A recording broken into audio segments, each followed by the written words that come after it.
morning, morning, good morning, morning.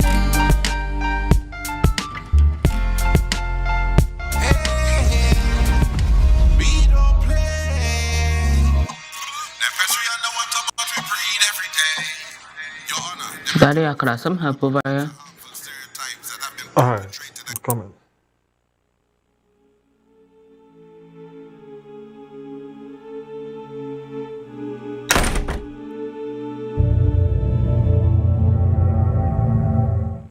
Welcome back to the morning show on Tobago Updates Television. I am Adanna Combie, and it's now 7:39 a.m. So if you're getting to work for 8 a.m., you still have 21 minutes to drop the children off to school and to get to work safely. Remember to drive safely on the nation's roads. Consider the pedestrians and the other drivers who are there. We want safety on our nation's roads.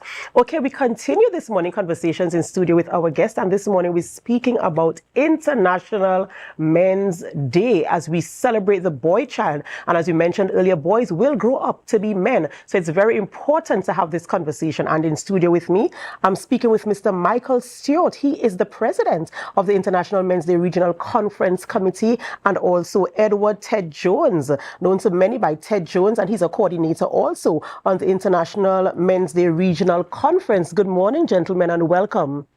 Good morning, Thank you, Adanna. Good to be Adanna. here. Oh gosh, Did you say we are celebrating International Men's Day today? No, I said we're celebrating the Day of the Boy Child, but it's important for us to have the conversation about boys becoming men. Okay. Right. So yes, of course, boys as they grow up, as we heard in the previous conversation with our guests, that they will grow up to be men. They're not going to grow up to be dinosaurs or women, but they're going to grow up to be men. So it's important for us to have the conversation in terms of how do boys transition to men and the position that men hold in society, some of the challenges they face, and the type of support that they need to become the type of men that they are. So I'm so happy to have you guys here this morning, of course, and we're talking about the importance of boys growing into men. So let's start the conversation this morning by firstly, of course, celebrating and recognizing our boys. That's right. You go ahead, Ted. Well, good morning, Tobago. Good morning, everyone looking at us all over the World Wide Web on the various channels. It's really a pleasure to be here. And yes, it is very important, and I feel very honored to be a part of the whole concept of recognizing our boys on a day like this. I also want to, at this point in time, even quickly pay a great homage to Dr. Tilak Singh.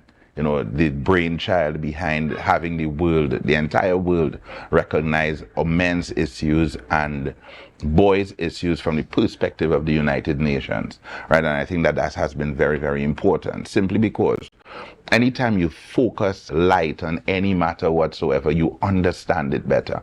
And in understanding it better, it is practically impossible to love something without understanding it.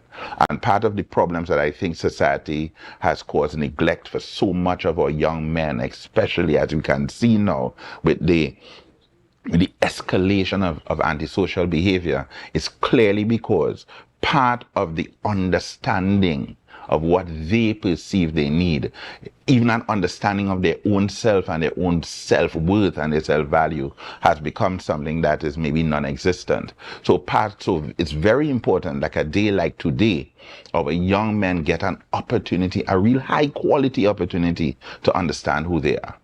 Awesome, well said, of course. I mean, as you said, if you don't know something, then you can't really understand it or love it or, give it the type of care that it needs and deserves to flourish.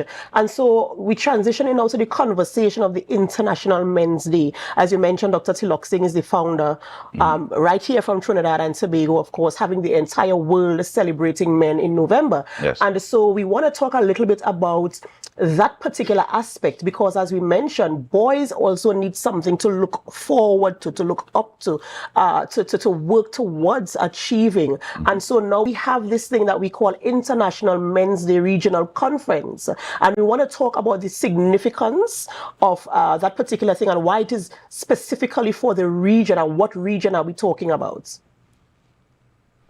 Well, the International Men's Day, we had taken on quite a bit of significance over the last year, particularly because of the conference that was held in Grenada, which was highly successful and had a number of countries, islands participating in it. And so this year, 2024, we are going to be looking now to have another conference. The importance of this is that it highlights some of the issues relating to men. Men currently, particularly in Trinidad and Tobago, have the highest rate of suicide. A number of things are affecting men which are unheard of, and I heard Randall Fields, who's part of our team, speak about the disenfranchisement of our boys and men in society, and sponsored by many of the very organizations. I saw that there are scholarships given to over 100 women. Not that we are complaining about that, but we are saying that if you want equity, we cannot do what happened with the men, where there was a patriarchal and more masculine type focus, and then we left the women out. So we cannot now do the opposite and think that we are now going to balance it off. It has got to be that we move everybody together, the same thing.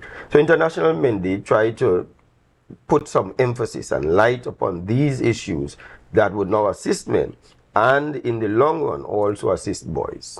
That's right. And, you know, as you're speaking about the emphasis on one specific gender and leaving the other behind, I mean, there's no balance, because you mentioned where women felt left behind, and so they gave all these things to women to bring them up without bringing them in. So they left the men there. That's right. And brought the women forward, and the men are still there. So now we want to bring them in a place where we can move forward together, both genders. And I am a very, very strong advocate also for the equity of both genders, because I believe once we are both empowered, there's no stopping us. That's right. There's no stopping us. And as Ted mentioned, I mean, knowing yourself, knowing your potential, knowing your ability, knowing your power, we can do such great things. And so I'm excited about this International Men's Day, especially the conversations that are going to be had there.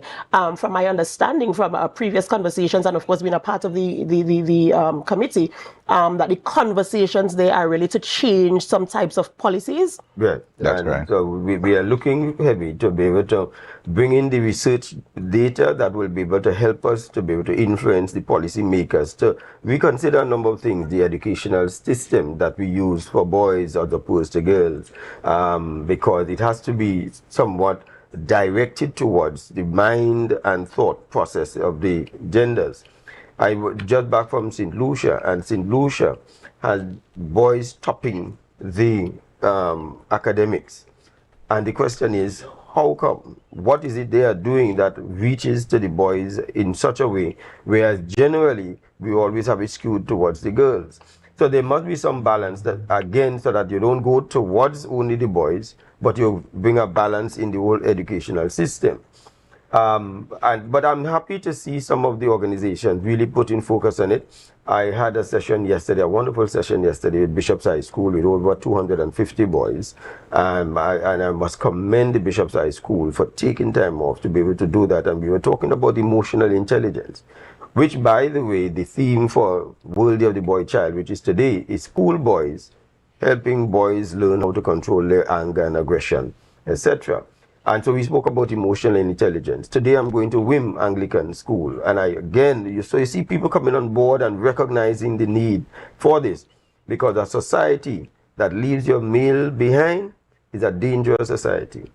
And we are seeing the effects of boys and men who feel disenfranchised in the society in general. That's right, and that's why they lead to things that get them into some sort of trouble. They're always in mischief because they're looking for that level of validation and recognition, and so they get themselves kind of into things. What I want to put out there, though, it's not a competition.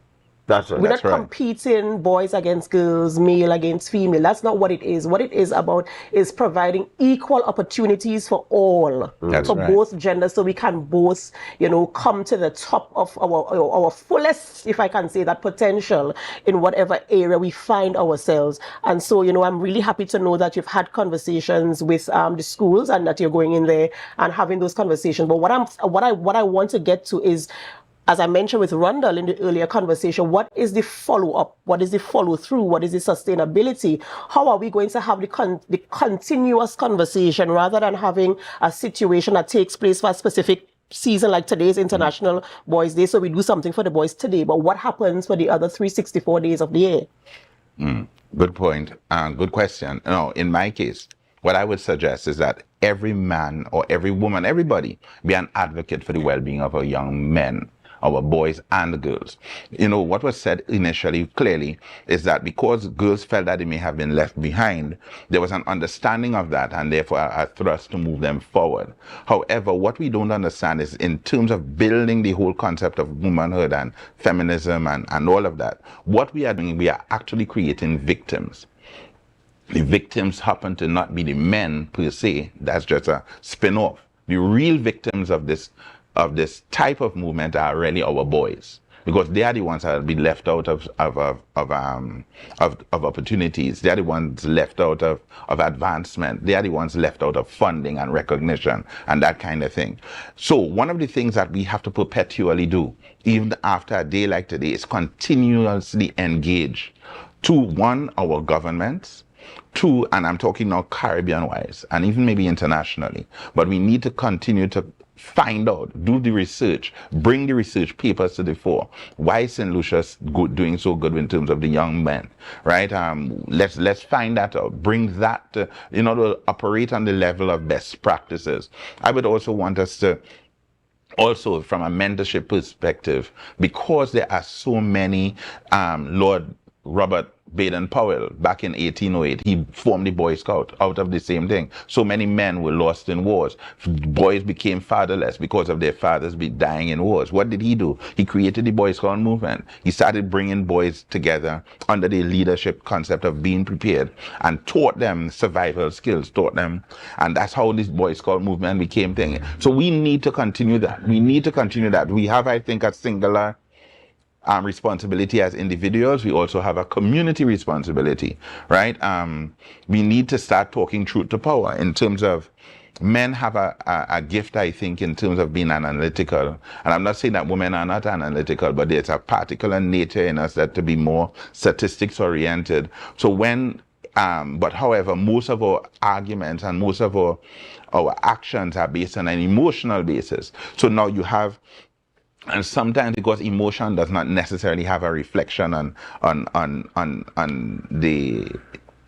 the practical, in many cases, you find that decisions can be made that are not necessarily in the very best interest. Good point. Just a case in point. Boys in the ICT concept was an emotional construct, because they immediately thought that, girls should be promoted, so they have girls in ICT, as Randall was talking about earlier. But the truth is the facts are that girls are by far more advanced in terms of ICT than boys. But there's an emotional decision that we need to push girls. And what that does is leave boys further behind, because there was no practical, empirical data to support the decision being made. So those are some of the things that we definitely have to do. The other final thing I would want to say is that we need to continue building the brand of men, because boys would automatically see themselves growing to be a man. However, if the brand of manhood, if the brand of masculinity is that is brought down, that is labeled, Michael, with things like toxicity and that kind of, you never heard about the word now. It's more famous than masculinity now, which is toxic masculinity. When you have all of those things as part of the rhetoric, then what you find is that it's not something that boys would want to engender themselves to or grow to, right? Why would anybody want to become a toxic male, right? So those are, to me, some of the concepts that we really need to get out there. It's a conversation that has to be repetitive, on repeat, and I think it would also help. Yeah. And we're talking If I may just run on quickly, because you talk about the aspect of what are we doing in continuity. So I wanted to add on to what Ted was saying.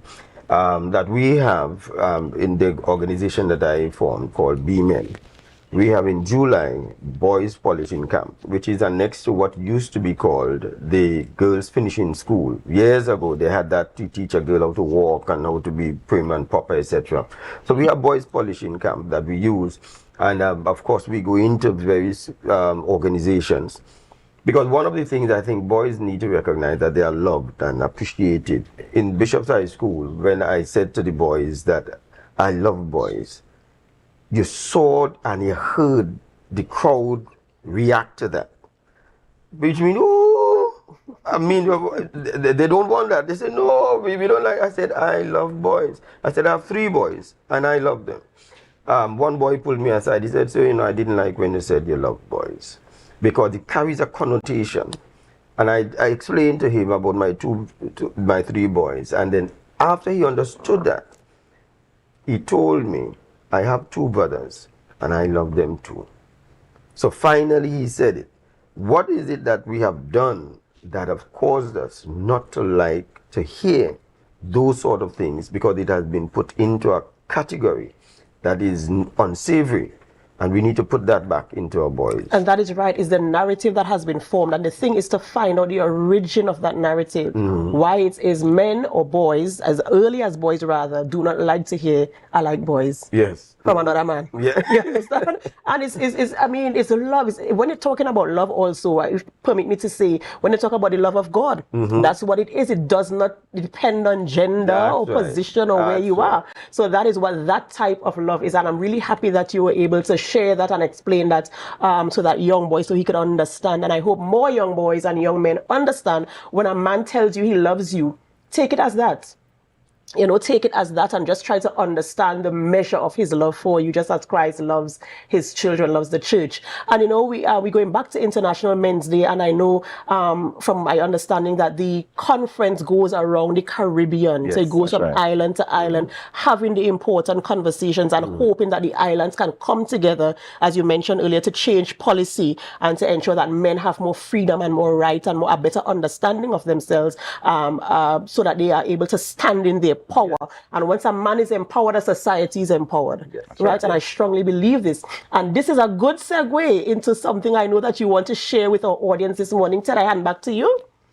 Well, you know, I'm really, really grateful for the opportunity. There are so many people to thank for this. Yes, we did have, for example, for 2023 in Grenada, the International Men's Day Regional Conference, which was its first of its kind anywhere in the world, I think, from that perspective. Right, we did have a theme song, and the theme song I think was even played here last year, which was Learn Me. And the concept of Learn Me again speaks to the fact that if you understand men, if you understand the position, it is easier to work with them. And as a result of that, out of it, we are thankful to the government of Grenada. We are thankful to the Tobago House of Assembly. We are thankful for all the people that came together and let us bring a beautiful, I think, music video, an official music video out of the conference. And, you know, at this point in time, ladies and gentlemen, let me introduce you to Learn Me. It was written by Cherise Allen, all the way in Montserrat. So our women have also been behind a lot of this, you know. Adanna would have mentioned earlier that she has also a part of the conference and that kind of thing. So we really, really thank goodness for the women that have seen the value in this type of endeavor. And we're going to listen to it now. I might need the producer to say, play. Mr. Director.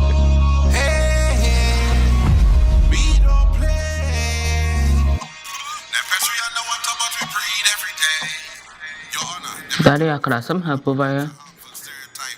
Alright, I'm coming.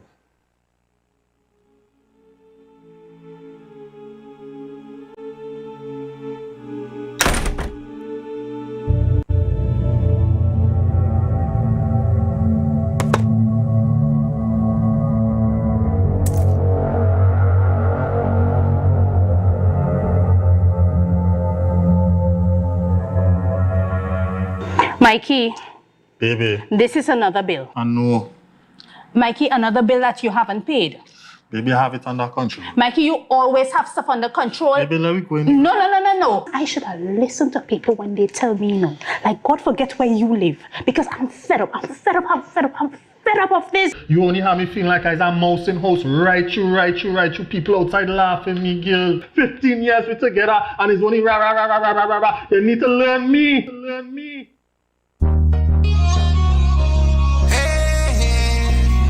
We don't play. Them pressure you know what but we breathe every day. Your Honor, them indict we for standing up against the harmful stereotypes that have been perpetrated against the men. I come here to represent myself and a few. We living in a century where we living on lies. Society said the hurdles and we have to comply. We don't pay with dues, we don't get reviews. Not for we get broken falling and we falling to the news. But this year all the brothers say we gonna take a stand. Representing home, rebuilding the brand. We gonna take a brother hand in hand. Empower, elevate every boy, every man. Learn me. I just want to reveal my life slowly. Look close, you're gonna see a better man. Learn me. I just want to reveal my life slowly. Look close, my friend. I have a right, I have a right, I have a voice, I have a voice. Make it right, make it right. We don't have to fight this. I have a right, I have a right, I have a voice, I have a voice. Make it right, make it right. We don't have to fight this. My brother say we here for you. I understand the struggle cause I've been there too. No definition that could come by you. All the belly men are pain that they put way through. But look upon the horizon. See mankind winning and rising. Ladies and gentlemen, you've been viewing the music video for Learn Me, theme song for International Men's Day Regional Conference. Yes, and that was sung by Ted Jones and written by Cherise Allen out of Montserrat, a part of the IMD International Men's Day Regional Conference Planning Committee. Great things to look forward to for 2024. I can tell you from where I sit that it is happening again this year. Thank you so much for staying tuned with us this morning on the Morning Show on Tobago Updates Television. A beautiful way to end as we celebrate boys who are going to one day be men. And I want to say, happy Day of the Boy Child to all the boys in Trinidad and Tobago, secondary schools, primary schools, even in daycare. I want to say happy International Day of the Boy Child to all of you. We love you and we want to see you grow up to be great and mighty men. All right, this is where we end the Morning Show on Tobago Updates Television, but we don't end our programming here. We head on over to Tobago Notes and then to GMT, so stay with us. And as you stay with us, of course, we invite you to share the live, share the live, share the live.